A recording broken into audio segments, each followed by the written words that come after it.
اعوذ باللہ من الشیطان الرجیم بسم اللہ الرحمن الرحیم۔ السلام علیکم خواتین و حضرات۔ اللہ تبارک و تعالیٰ کا شکر ادا کرتے ہیں کہ اللہ تبارک و تعالیٰ نے ہمیں اسلام اور ایمان کی دولت سے نہ صرف نوازا بلکہ ہمیں ایک ایسا دین عطا فرمایا کہ جس دین نے ہمیں زندگی کے اعلیٰ ترین مقاصد سے بھی ہمکنار کیا اور اسی دین نے ہمیں آداب زیست اور آداب بندگی بھی سکھائے۔ دین اسلام ہمیں ہر چیز کا سلیقہ سکھاتا ہے، ہمیں کیسے کھانا ہے، کیسے پینا ہے، کیسے اٹھنا بیٹھنا ہے، کیسے لوگوں سے تعلقات قائم کرنے ہیں، تجارت کیسے رکھنی ہے، سیاست کیسے رکھنی ہے، معیشت و معاشرات سے لے کر ایک دوسرے سے انٹریکشن کے طریقے، ہر چیز ہمیں دین اسلام نے سکھائی۔ ہم اللہ رب العزت کا شکر ادا کرتے ہیں کہ اللہ تعالیٰ نے ہمیں ایسا عظیم دین عطا فرمایا۔ آج کی ہماری گفتگو کا موضوع ہے گفتگو کے آداب، یعنی کس طرح آپس میں باہم جو ہے وہ کنورسیشن کی جائے، کس طریقے سے گفتگو کی جائے، اس کے آداب اسلام نے ہمیں کیا بتائے، قرآن نے ہمیں کیا بتائے، نبی اکرم صلی اللہ علیہ وآلہ وسلم کا کیا طریقہ تھا۔ اس لیے کہ جب ہم دیکھتے ہیں حضور نبی کریم صلی اللہ علیہ وسلم کی سیرت طیبہ، تو رسول اکرم صلی اللہ علیہ وسلم کی زندگی کے اندر ہمیں جو کہ ایک کامل نمونہ ہے، ہر چیز کے آداب سیکھنے کو ملتے ہیں۔ نبی اکرم صلی اللہ علیہ وسلم گفتگو فرمایا کرتے تھے، آپ کے بارے میں آتا ہے کہ جب کوئی آپ سے ہم کلام ہوتا اور جب آپ سے کوئی گفتگو کرنے آتا تو آپ بالکل ایک اطمینان سے اس کی بات سنتے تھے، یعنی ایک مطمئن ہو کر بات سنتے تھے، کوئی ایسی ہیزیٹیشن نہیں ہوا کرتی تھی۔ پھر دوسری بات یہ ہے کہ آپ ہمیشہ سامنے والا اس کی انٹینشن کیا ہے، اس کا مقصد کیا ہے، اس بات کو انڈرسٹینڈ کرتے تھے۔ پھر تیسری بات یہ ہے کہ جب خود رسول اکرم صلی اللہ علیہ وسلم جب بات فرماتے تھے تو ایک تو بڑے اچھے انداز سے بات کرتے، دوسرا بڑی معروف بات کرتے، تیسرا بڑی سچی اور پکی بات کرتے تھے۔ پھر نبی اکرم صلی اللہ علیہ وسلم کا جو انداز گفتگو تھا اس کے اندر ایک شائستگی نظر آتی تھی، اس کے اندر ایک جو ہے وہ پرفیکشن نظر آتی تھی، ایک موڈریشن نظر آتی تھی کہ نبی اکرم صلی اللہ علیہ وسلم کوئی گفتگو ایک اعتدال سے ہٹ کے نہیں کرتے تھے، گفتگو کو لپیٹ کر اور گول گھما کے اس طرح کی باتیں نہیں کرتے تھے، کیٹاگوریکل اور ٹروتھ فلی بات کرتے تھے، بیوٹیفلی بات کرتے تھے۔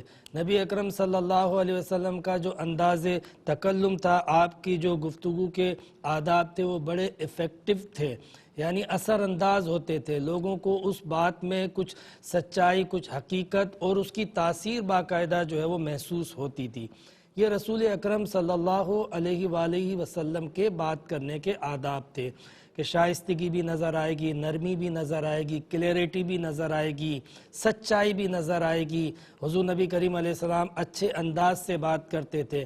اور آج آپ دیکھیں کہ جو باقاعدہ پروفیشنل ایتھکس بتائے جاتے ہیں، یعنی جو آرٹ آف اسپیک بتایا جاتا ہے، جس کو باقاعدہ آج کے اس ماڈرن دور میں ایک سبجیکٹ کے طور پہ لیا گیا ہے اور اس کے باقاعدہ اصول بتائے گئے ہیں، وہ سارے کے سارے اصول آپ کو نظر آئیں گے کہ قرآن سے اور سیرت رسول سے ماخوذ ہیں۔ یعنی قرآن نے ہمیں گفتگو کے جو آداب بتائے، حیرت ہوتی ہے۔ قرآن پاک جب ہم اٹھاتے ہیں، قرآن پاک میں جب اس چیز کو ہم دیکھتے ہیں کہ کس طریقے سے لوگوں سے تعلقات، معاملات، انٹریکشن، کس طریقے سے نیگوسیشن کی جائے، تو قرآن ہمیں بتاتا ہے کہ جب تم کسی سے ملاقات کرتے ہو تو ملاقات میں سب سے پہلے جو پہلا طریقہ ہے وہ یہ ہے کہ پہلے سلام پھر کلام۔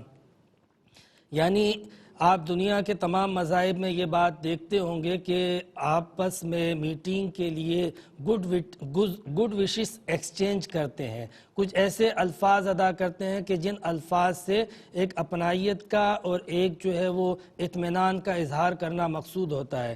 کچھ ابتدا میں اچھے خاصے الفاظ، اچھے اور بہترین الفاظ ادا کیے جاتے ہیں، اور آپ نے سنو بھی ہوں گے، گڈ مارننگ بھی ہے اور نمستے بھی ہے، اور مختلف مذاہب کے اعتبار سے ورڈنگ یوز ہوتی ہے۔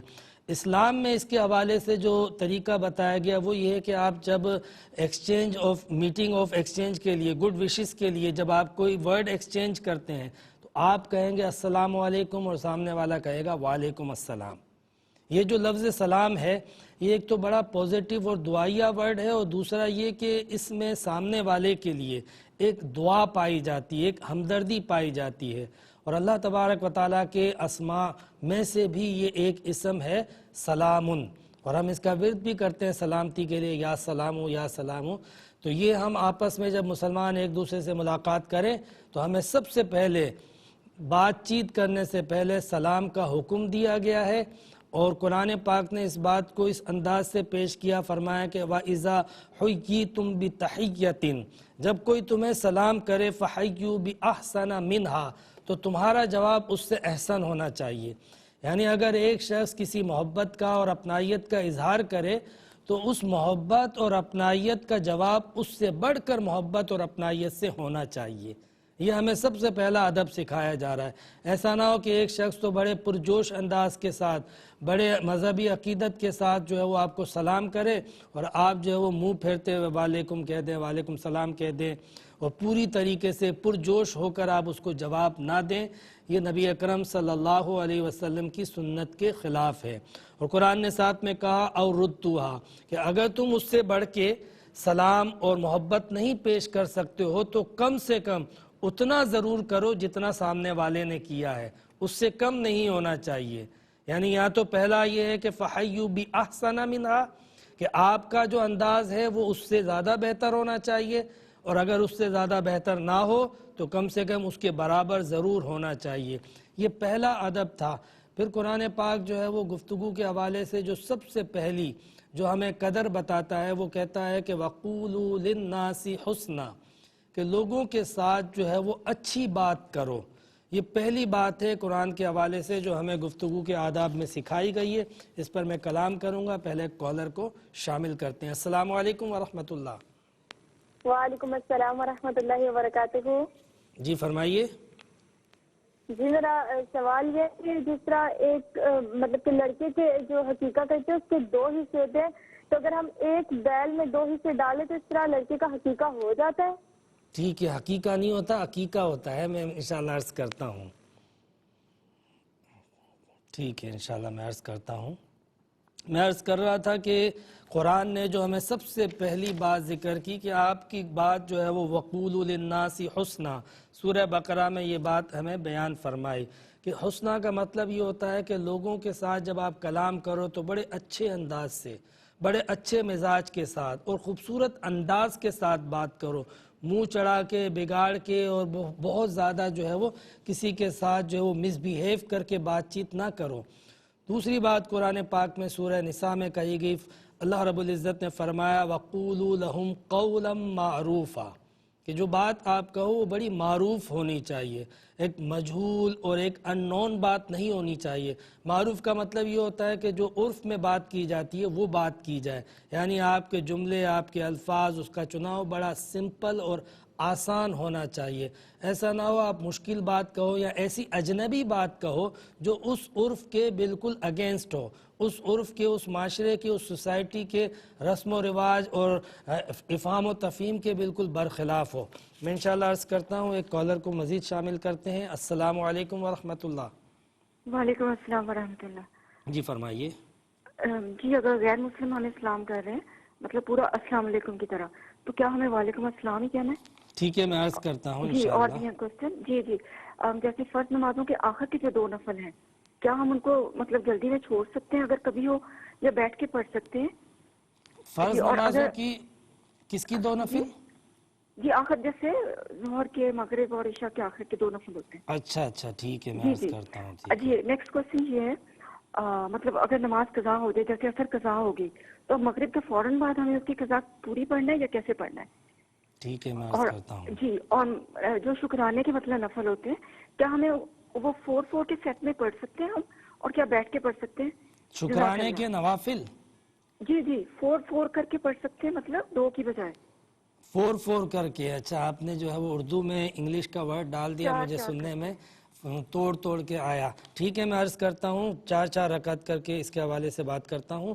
ایک کالر اور ہمارے ساتھ ہیں انشاءاللہ. السلام علیکم. ہلو السلام علیکم.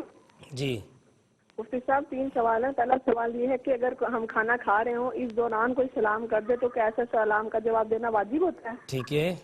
اور دوسرا سوال یہ اگر کسی خاتون کو کوئی غیر محرم آ کے سلام کرے تو کیا اس سلام کا جواب دینا واجب ہوگا یا نہیں؟ ٹھیک ہے. اور لاسٹ یہ کہ چھوٹے بچے جو سلام کرتے ہیں گھر میں آتے جاتے، کیا ان کے سلام کا بھی جواب دینا واجب ہوتا ہے؟ ٹھیک ہے، انشاءاللہ عرض کرتا ہوں میں.